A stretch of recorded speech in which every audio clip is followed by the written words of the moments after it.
For all the Jural Assemblies 46, No Pledges Ever. April 4, 2019 by Anna von Reitz. We all grew up being exposed to the Pledge of Allegiance as schoolchildren. We were indoctrinated from an early age to mindlessly recite something without knowing what it really meant.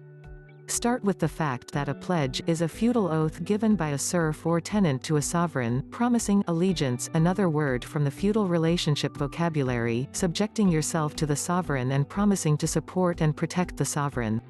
And what was standing in the sovereign position in the Pledge of Allegiance?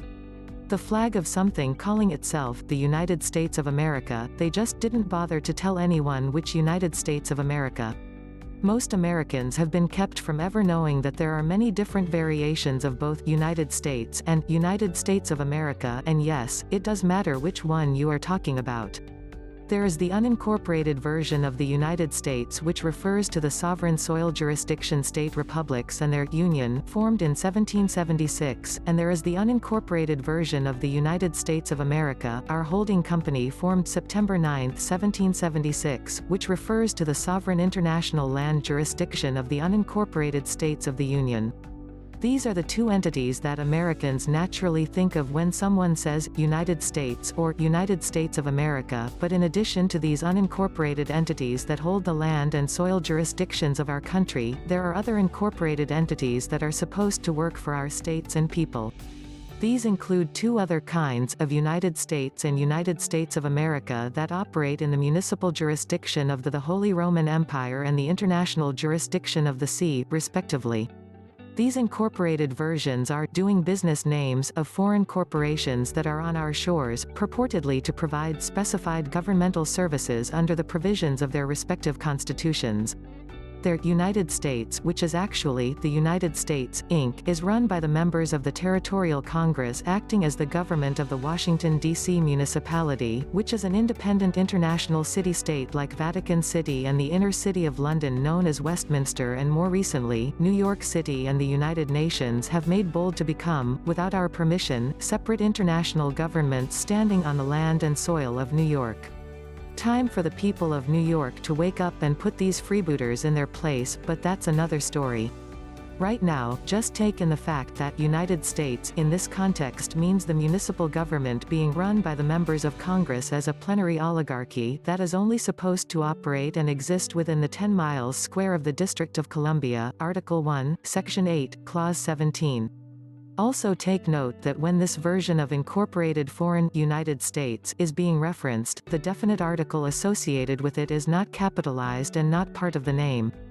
That is, our actual government's proper name is the United States, while their strictly limited foreign municipal government providing services in our names is the United States.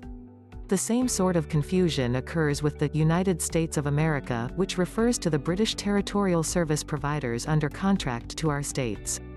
In the same way, the proper name of our unincorporated version is the United States of America, and the is both capitalized and part of the name. Their foreign incorporated version, again, is the United States of America. So when we look at their Pledge of Allegiance, what do we see? Which United States of America is being referenced? Ours or the British version? We already know that a pledge is a feudal oath, and we know our founders weren't into feudalism, so we should not be surprised to observe that the Queen's subjects are pledging themselves to the United States of America via their Pledge of Allegiance to the Queen and the British Territorial Corporation doing business as the United States of America. Read it and weep.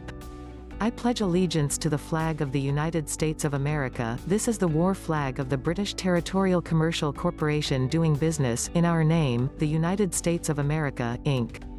And to the republic for which it stands, we got a passing mention and a presumed dual citizenship obligation thrown in.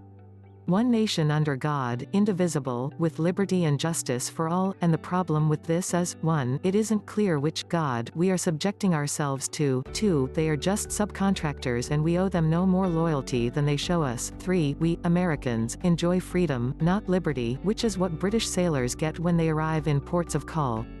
As you can see, pledging is a British thing. It has nothing to do with us, our American government, or any natural obligation we have as Americans. Americans don't do pledges because we are sovereigns in our own right, and pledging to a foreign sovereign obligates us to serve them instead of serving our own sovereignty.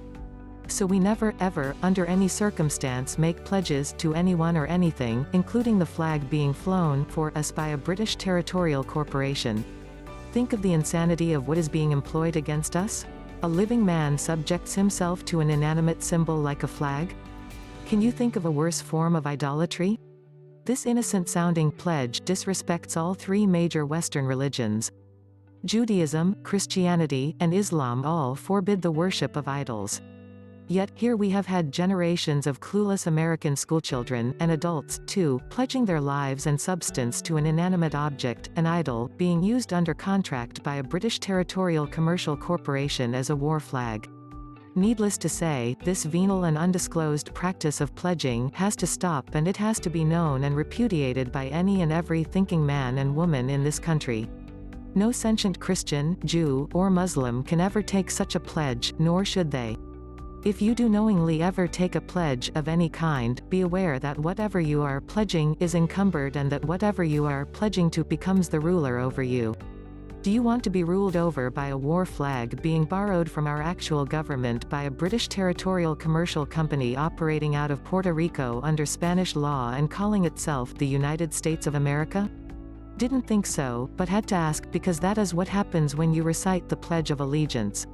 Much of what we have been told in public schools across America, and also taught to accept and to do, is wrong, or a half-truth, or a sin by omission, leading us to make wrong assumptions to our detriment. This is just one particularly evil example of betrayal of our trust. As American state Jural Assembly members, we never take pledges. We operate in our capacity as lawful persons, and the only sovereign state we serve is our own. Please hit subscribe, like, share, embed, and get ready for many more of my article videos.